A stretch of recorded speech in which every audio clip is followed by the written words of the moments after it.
We also had the Illinois Community College Trustees Association meeting in Naperville just a week ago, and trustees Anderson, Olschlager, and I attended. There was an absolutely fabulous presentation on the applied baccalaureate degree, granting authority for community colleges. We saw 3 instances of schools in other states that were already doing it, and they had statistics. We've got all the information. We can share it with anybody that needs to see it. But the program is working exceptionally well. It is not infringing in any way on 4-year colleges. All of the fears that have been out there floating around were put to rest at this meeting, and a lot of trustees who were kind of on the fence came away with a completely different feeling. So I will let Trustee Olschlager and Trustee Anderson comment if they would like. Well, let me just say a few things about the other meetings that went on as well. Just because the budget has raised a lot of concern across the state of Illinois with community colleges. We've been following what the state's doing and trying to get us back into some type of fiscal stability. You know that the university's budgets were cut 31%. And of that higher ed budget, community colleges receive level funding. So that's like a really, really good thing for community colleges. But it prompted a roundtable discussion on how we as community colleges across the state, how do we deal with declining enrollments, which are happening not only here at CLC, but across the state as well. How do we deal with declining enrollments, and how do we deal with declining state revenue? Because even at level funding, it's still a declining funding for us, because so much of our budget is on fixed costs anyway. But one of the things that came up, which I was really taken aback by, one of our schools down in central Illinois has gone almost completely to renewable energy on the campus, and they have figured that it has saved them $500,000 a year. Now that's a mind-boggling statistic, especially coming out of a smaller school in central Illinois. So I think there's some lessons for us to learn from there as well. And the other thing that's become a reality, and I'm glad to see there's some faculty here, another thing that has become a reality is schools across the state are increasing class size. There just is not a lot of really good choices on how to balance your budget, and so many schools are increasing their class size as well. But I'll agree with Chairman Howland that the presentations that we had on the baccalaureate degree were just very, very exceptional. What's even more exceptional is the fact that one of our own trustees, Richard Anderson, happens to be the chairman of the group that's studying it and that's looking at colleges moving in that direction. And I'm sure Rich has some inside information that he'd like to share as well. Before he does, though, I want to thank you for bringing up the budget. That was my next item I was going to have you talk about regarding the funding and the budgeting and the class sizes and also the other items that potentially could be cut, including tuition costs and what other colleges were doing. There were a number of other roundtables that we participated in, and the ICCTA is monitoring all of these things and letting us know what kind of legislation is kind of hanging out there, what things we should be aware of, and asking for our input in terms of what should they be lobbying for. So, here's go ahead.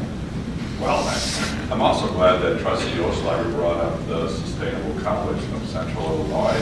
It's amazing to see the grants that they get for this college from all these different places, and they seem to not be part of IGEN. So I think it's an issue that we're going to have to start grappling with here. They're part of it. But they said some of the grants they were getting didn't come through IGEN. Oh, yeah, sure.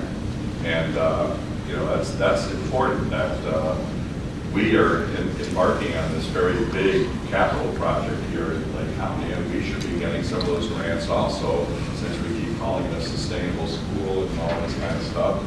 You know, it's kind of like, show me the money. We should be getting those grants like any other college does, and hopefully that starts happening.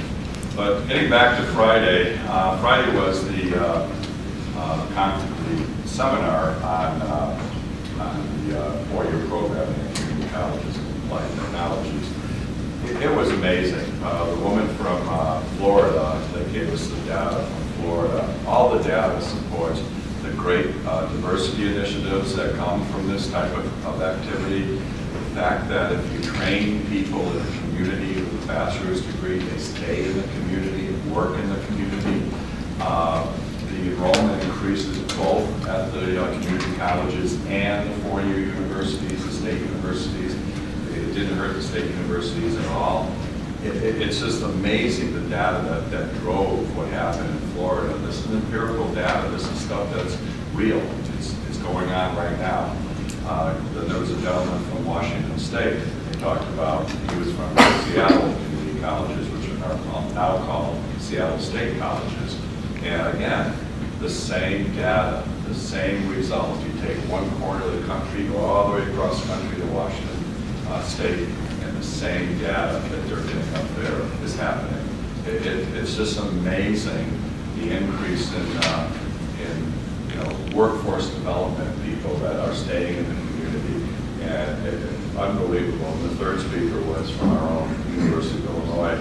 She kept reminding us that she was an endowed chair, therefore she didn't have to worry about her job, because the University of Illinois doesn't like her out there speaking about how great it is for community colleges to offer degrees. I mean, can you imagine 100 of our nurses staying right here at the College of Lake County, getting a nursing degree, a four-year nursing degree, and possibly getting a course bill as $10,000. Think about that. We can do that. We are the community colleges. We're so good at what we do, and the data is there now. You know, when it says, oh, you have no data, you're going to lose your mission. No, we're not. We're going to add to our mission and make it a better mission. So it was kind of odd because I thought it was done after being the moderator of the seminar for Friday afternoon. And I woke up kind of weary-eyed on Saturday morning, and they asked me if I could recap what the three people said the day before, and then push through that we're going to continue with this going forward with the four-year programs. So I did, and we had a great discussion. It passed almost unanimously. There was one no vote, and I think that's kind of a political thing down in the southern part of the state, so we don't get involved in that. But it was great to get the support. We're going to keep studying, and by November 1st, we should have a full report involving all of higher education in the state of Illinois. And that's our goal. Thank you. The best thing that came out of this was, as I said, we had some boards who were not there at the meeting, and people were concerned that maybe they were not there because they didn't want to be embroiled in this four-year discussion. And we also had some boards there who really were on the fence or leaning against it. And after we had this quite lengthy presentation, people came away with a completely different view of what was going on and decided that it definitely was worth studying and moving forward on and making sure everybody was on the same page and that we were all informed. So that was a good thing that came out of this meeting. I've asked student trustee Valentine, and she'll give you her information in a little bit. She attended the ICCB Student Advisory Committee meeting, which was also held in Naperville those several days. And when she gives her report, she'll also report on what went on there. The University Center Board meeting was also held. It was Wednesday, March 5th. And our trustee liaisons, Phil Kerrigan and Rich Anderson, were both in attendance. Would either of you like to comment on the University Board? Sure. The new chair of the University Board is Kathy Grigg. She was originally slated to be the vice chair, but the candidate for chair no longer has an affiliation with the college of University Center. But Kathy did a great job. Always a very effective person and creates participation of members. She's a go-getter. So it was a good meeting. Rich? Tim Perry's a new member of the University Center Board. He's a former mayor of Grays Lake and a banker from Grays Lake, and it was good to see him there. This is going to be an organization that you know will agree with me that financially is going to have some struggles in the future. So it's good to have people like Tim on the board, and hopefully we can navigate these trying financial times. But it's great.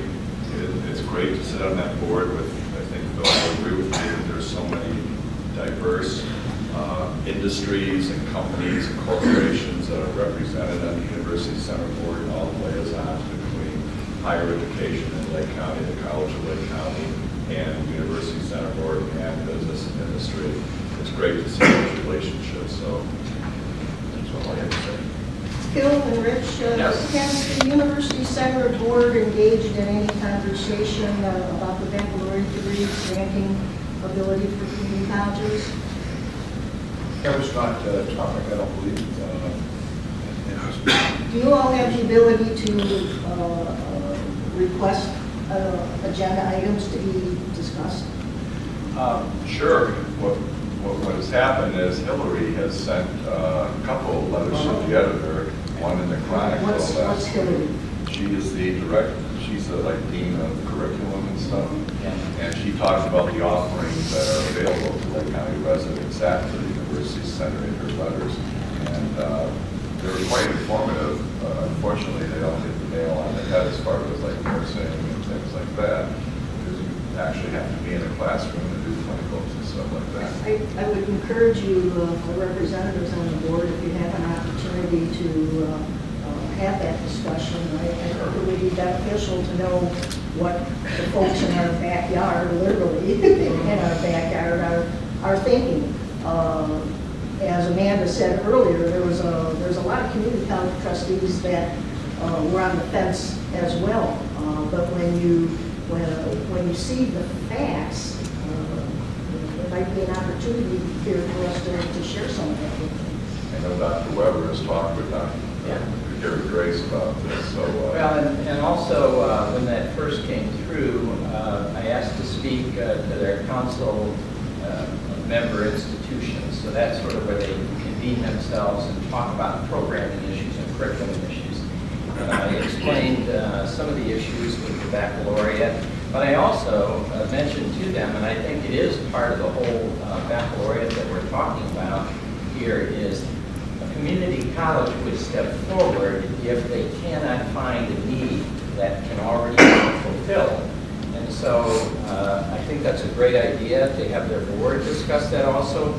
We're going to continue to discuss with the Council of Member Institutions, and in addition, we're planning a special edition of our own advertising to the community to emphasize all the baccalaureate options that are here also in Lake County, working together, not just with council member institutions, but with working with Lake Forest College and then the other pipelines we have across the Franklin. So we're going to take advantage of all that as it were. But I think the trustees are exactly right. We need to keep a dialogue going, otherwise people don't understand or they hear Misinformation. Well, and they misinterpret that, community colleges are all, we're going to go out and Right, misinformation. present, give baccalaureate degrees to everybody. Well, no, we're just looking in certain areas where there is definitely a need, and especially in Lake County, and of course the nursing is probably the best example. To be able to get a 4-year nursing degree for $10,000 is, and keep the folks here in Lake County, as you age, and I'm a testament to that. We want all the healthcare folks here in Lake County to stay here. Oh, and especially when you've got your 4-year universities filled to capacity and they can't take all of our nursing students, there's nowhere for them to go. So for us to have the applied sciences that we can offer here is a big difference. We're not telling them we're going to go out and start giving people, bachelor's degrees in math and bachelor's degrees in English, and that's not part of what any of the community colleges are looking at. So we need to get the information out there across the board so that everyone's on the same page and realizes how it can be mutually beneficial. And additionally now, an RN isn't enough for some healthcare jobs. They're under the new statute, somebody else They need a BSN. have to have a BS or a BSN. And a lot of the states, some of the state schools aren't doing a good job of getting a student through an RN and a BS in 4 years. So it's going to be a more efficient